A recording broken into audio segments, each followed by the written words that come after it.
Hello and welcome to the Friday wrap up here on Landy's Crypto Corner. Today is March 28th, 2025, and we are going to take a look at the monthly, define some criteria for what we want to see coming into April and the quarterly close.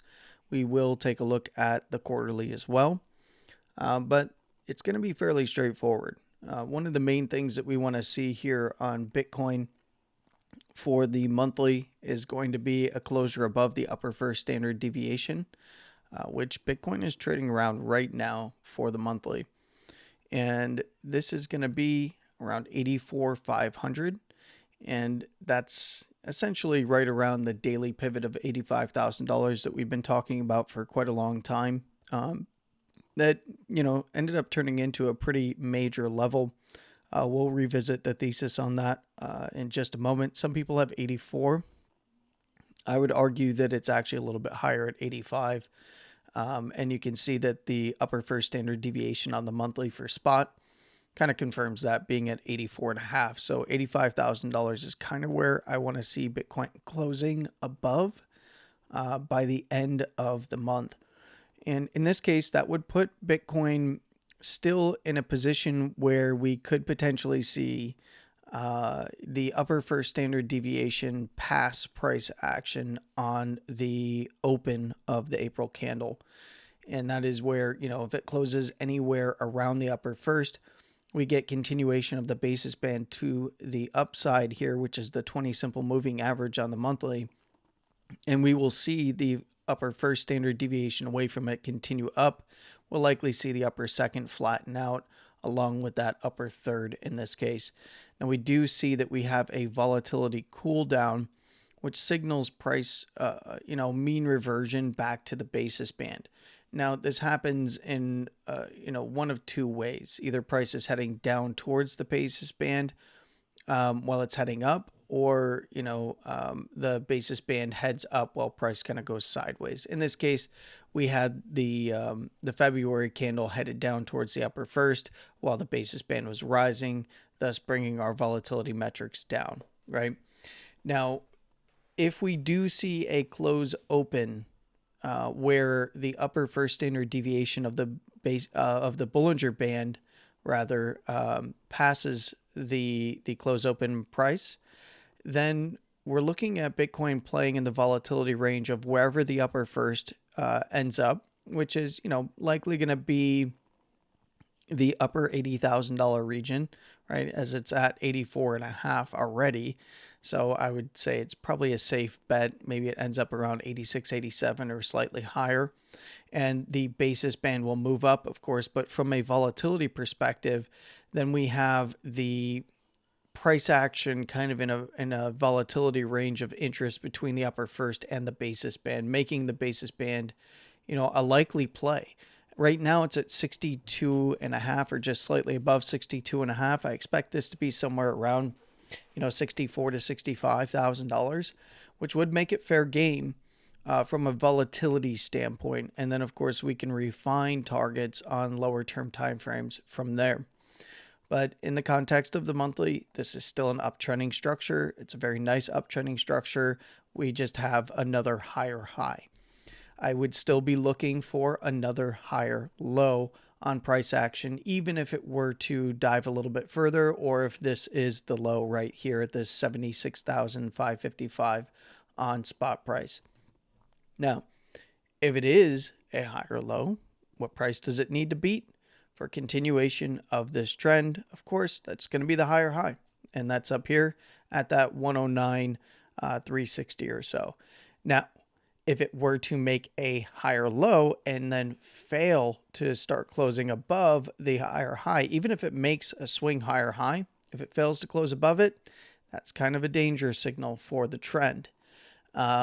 And, we got to talk about that. And we will talk about that if that does occur anytime soon. But for right now, this is a correction in the grand scheme of things. It's not even the biggest correction we've seen thus far after putting in a high. So if it did correct further, that's fine. Cheaper sats are what we want at this point, right? But structure is fine. It's still a bull market. This is the bull run. At least this portion was the bull run. So for anyone that's saying, well, the bull market hasn't even started, this has been a bull market. It was a bull market all the way up to the $69,000 prior cycle high, right? And the run began above there. I mean, we did see a little bit of a run on the daily, but it was very brief before a big correction, and then the actual bull run up past the prior all-time high. So we have had a bull run. It is still in bull run territory in a bull market. And in this case, we're looking for another higher low. And, just kind of picking out the zones of interest of where we want to see price kind of closing above to get continuation for another leg, if that is in the cards. And you might be saying like, oh, what do you mean if? Oh, well, it's definitely going to happen, or no, it's not. It's definitely over. There's no confirmation of that. You can look at all of the economic data. You can look at all of the on-chain data, but price action is king. And that's what we're measuring. Now, you can have fundamental data that is maybe going to lead you into a direction of saying like, hey, this is turning pretty bearish. It's technically in bear market territory for the fundamental underlying data for whatever metrics you like to measure. But in terms of price structure, this is a bull market. It is still, it's a correction after a bull run above a prior all-time high. And, we're awaiting further confirmation. Can you get your edge by looking at these other things? Sure. Maybe you'll get a better picture. We, of course, will refine things here on the lower term timeframes if we do see any kind of major breaks of structure on any other timeframes that I think are going to be relevant to be talking about for entering a bear market. But at this point, that's kind of off the table until we actually see a price structure change, and we don't have that right now. We just have a higher high with higher lows in place along the way. So what is some other things that we can be looking at? What are some other things that we can be looking at, rather?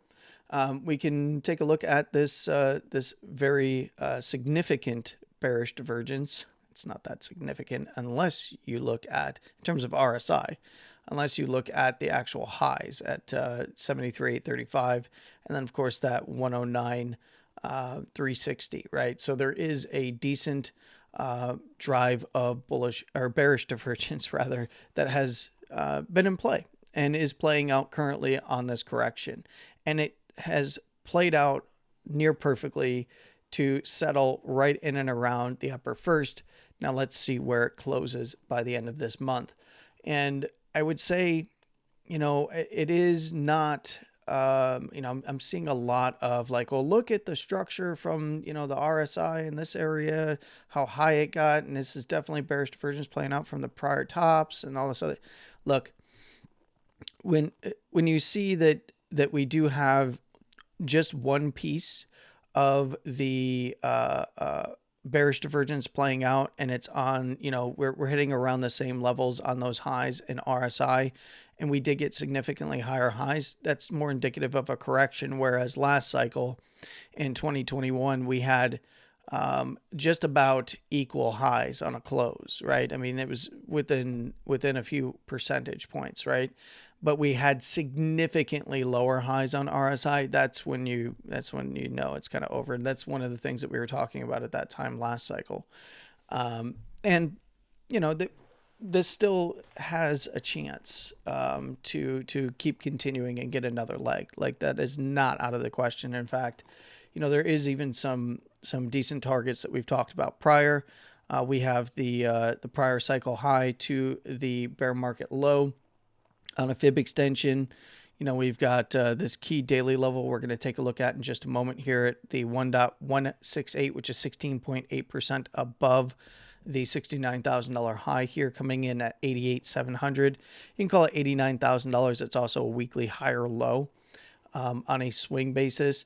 We've got the 1272, which is kind of where we've seen the close open kind of come in on this high. And that's 27.2% above. And then, of course, we've got the upper third on the monthly at around $128,000 to $130,000. So, the big thing is if there's another leg, which I think is more probable than not, for Bitcoin here, the 1.618, so 61.8%, that very important fib that you see all the time, is at 173. And I would refine that on lower term timeframes, especially if we do see price begin to close above, the 109 to 110 area and start to run again, especially on a weekly. We're likely going to be talking a lot about that 128, 130, probably even just 125 to 130, depending on where there's some pit stops on lower term timeframes. But the 1.618 is a very important one to pay attention to. And this is where we found our close open highs back here from the prior cycle. So if we were to just kind of go back in history and pull our 2017 top to our 18 bottom here, you'll see that Bitcoin on log scale here, which is the way that I like to pull longer term timeframes like this, and keep log scale on when going to lower term timeframes, because you're not going to see that much of a difference like on a daily between linear and log. But in this case, we have the 1.618 is right where we saw the last cycle kind of peter out on a close, did not close above it, did get some nice swings above it. Of course, didn't get a close above $65,000. That was the big warning signal there. Hit our upper second standard deviation not once but twice. After getting the expansion, it was a retest. And in this case, it was a bearish retest, and it was there was a lot of sell signals around that point on lower term timeframes, which is one of the reasons why we had so much fun in the bear market last cycle. Unlike 2017, where we didn't get the nice bounce that we wanted to see back here off the 382 down there, which ended up being a significant level on retest and close open. That's that big March crash. We all know what that was, right? But the close open was right on that 382. We never got the really big bounce until much, much later, and that was in 2019, which was where I was screaming sell, sell, sell, because it spiked the close open here and never passed it. Went into a weekly downtrend and did not look healthy, and that was giving us a lot of warnings. Of course, then the news started to follow a little bit later. But in this case, could we see some of those really deep targets? I also want to note, if you're to pull that fib, you'll see that the basis band lines up with the prior cycle highs over here at that 62 on a close open, just about at that 1.618 from the 2017 high to the bear market low in 18. We'll see that the 1.888 catches the close open highs of the monthly here as well at, that 102,800, which is a very significant area right in daily resistance overhead, and the range overhead. And then even the two spot kind of lining up a little bit around that upper third standard deviation on the monthly. So look, Bitcoin is healthy right now in terms of trend. It's in demand as well, and I'm going to give you another piece. We're not going to concentrate too much on lower term timeframes today. We need to have the macro conversation. First to second quarter transition, I talked about it all the back half of last year. I was talking about 2025, the most important period. What didn't matter who was going to be the elected president of the United States. I had maintained at that time last year, especially coming into the fourth quarter and seeing how the third to fourth quarter was closing. And we saw this structure developing on the lows with the $49,000 low coming in August. So we were heading into that fourth quarter. I had mentioned, this is likely going to pop up. It's likely going to run the highs, and no matter who gets elected, we're probably going to see it go for a run. Well, we got it, right?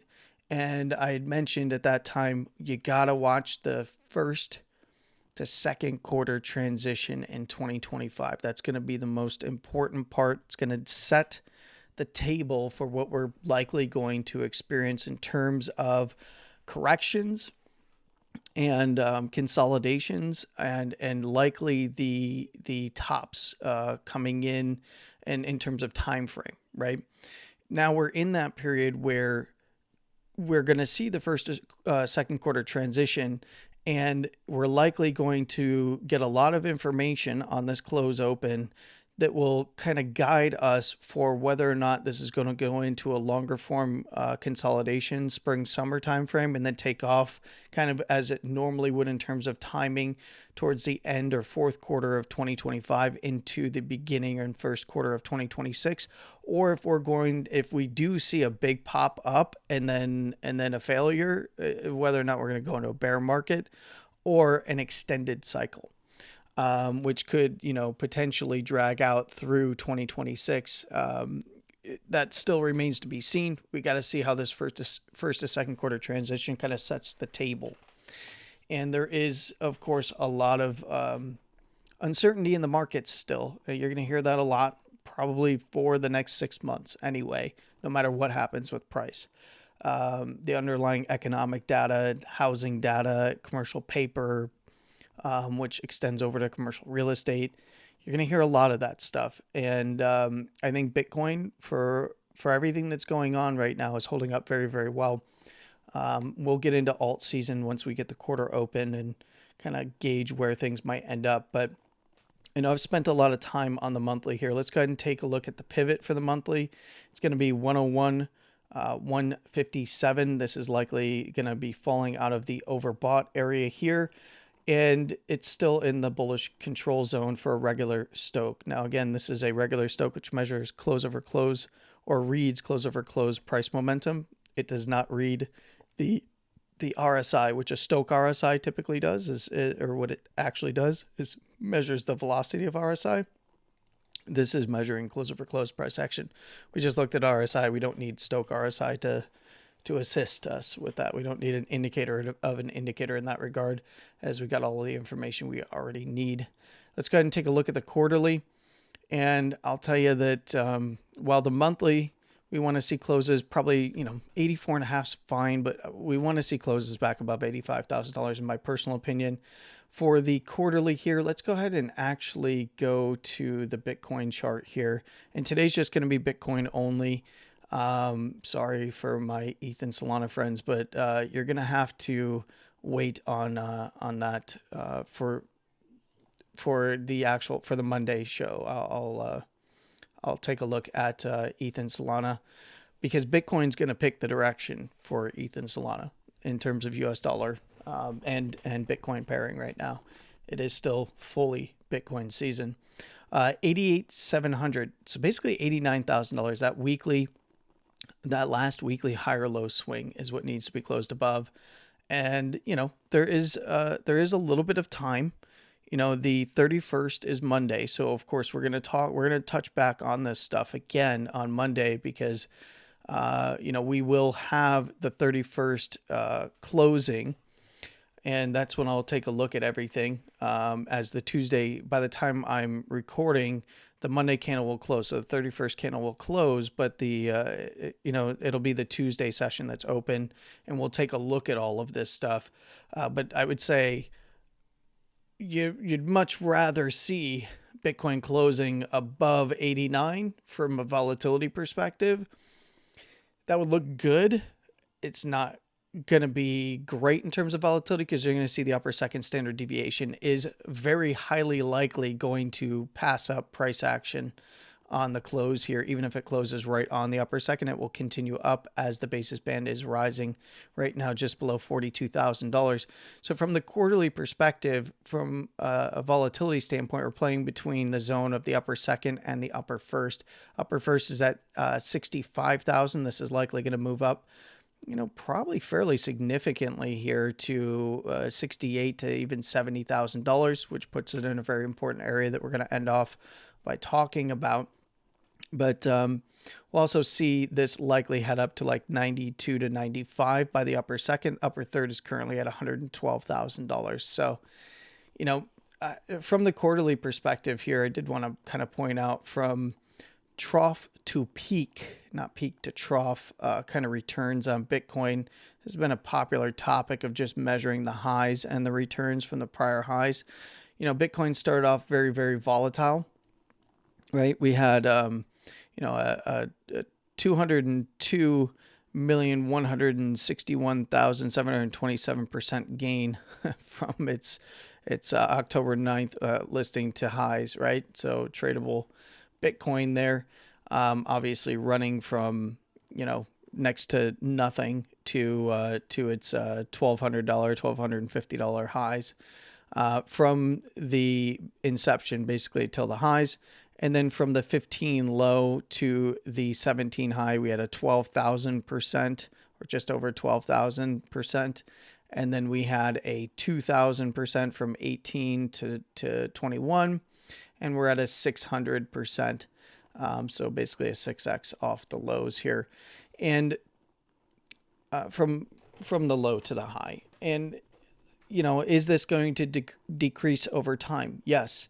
And one of the big things that I want you to note here is this is we get compression phases.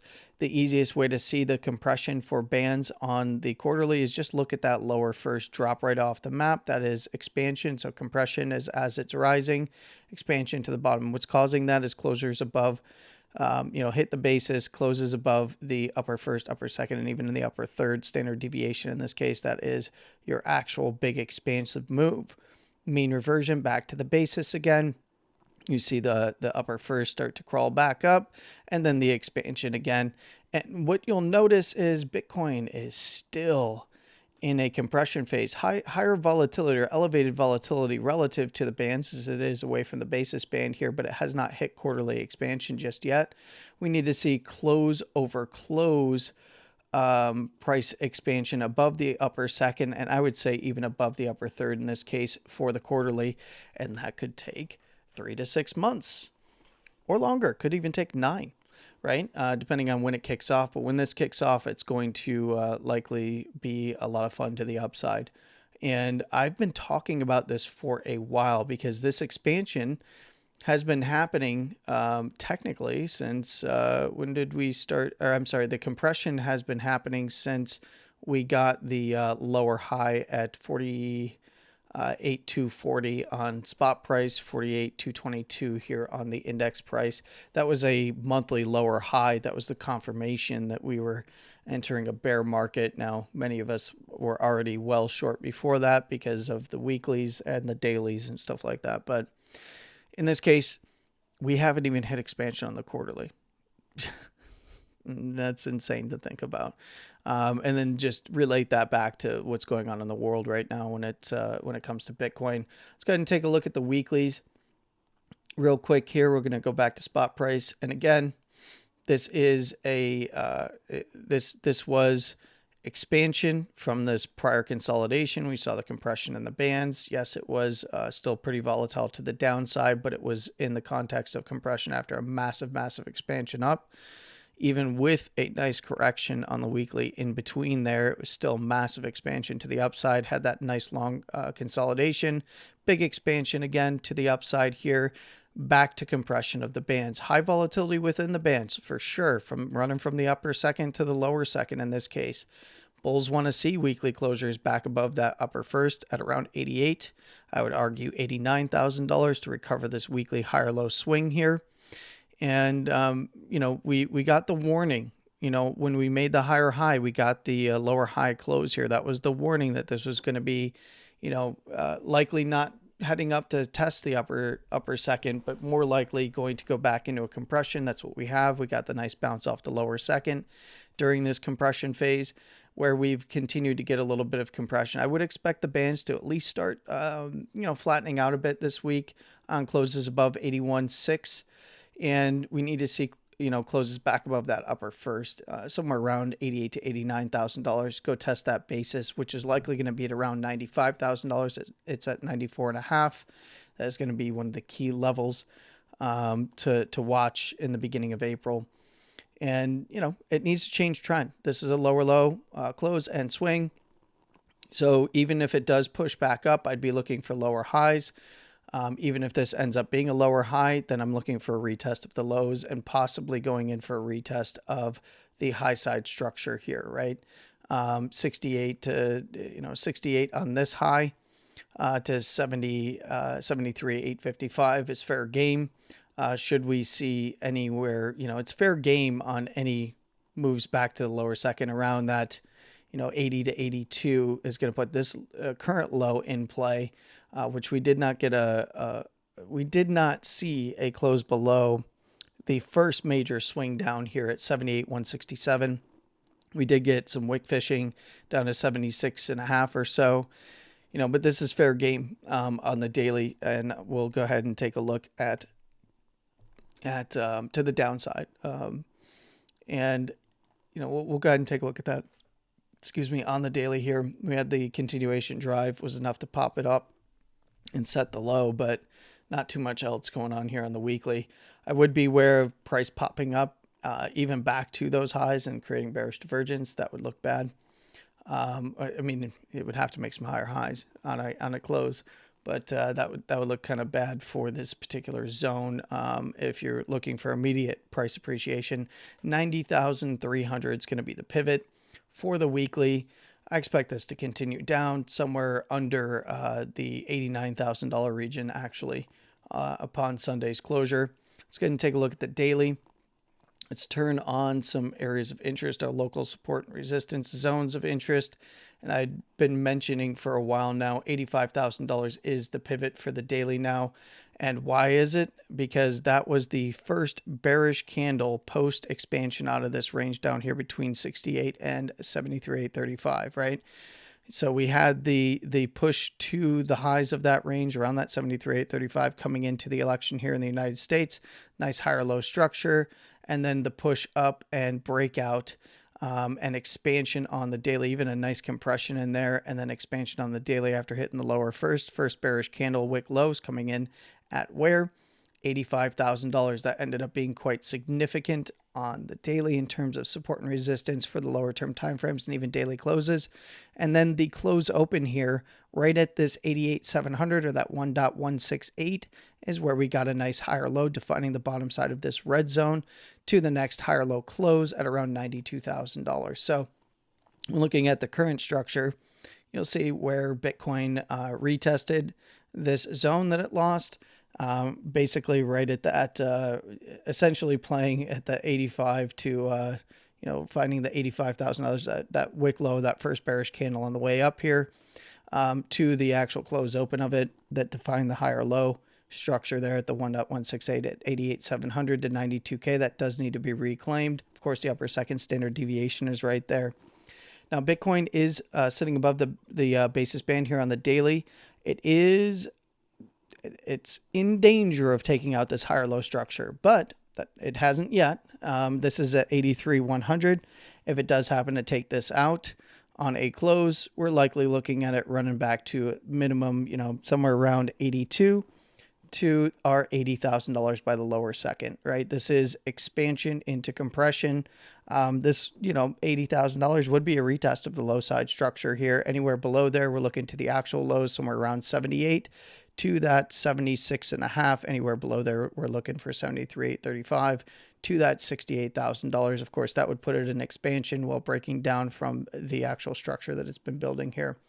A recovery above the highs here at just around the 88.7, 88.8 where this high came in. Well, Bitcoin has to get above the red zone at 92, take out that high at 92.8. Then it's got to contend with the weekly up here, and then the big one, the twin tower candles that we got at $95,000, which was basically a retest of the breakdown from this consolidation at 95 to 96. Big expansion down, big retest up. Tries to put in some higher low structure, fails in the red zone here, and then comes down, makes lower lows. Now it's in compression again. So it's setting up for its next move. Likely going to start resolving itself, first, second week of April is looking like the higher probability right now.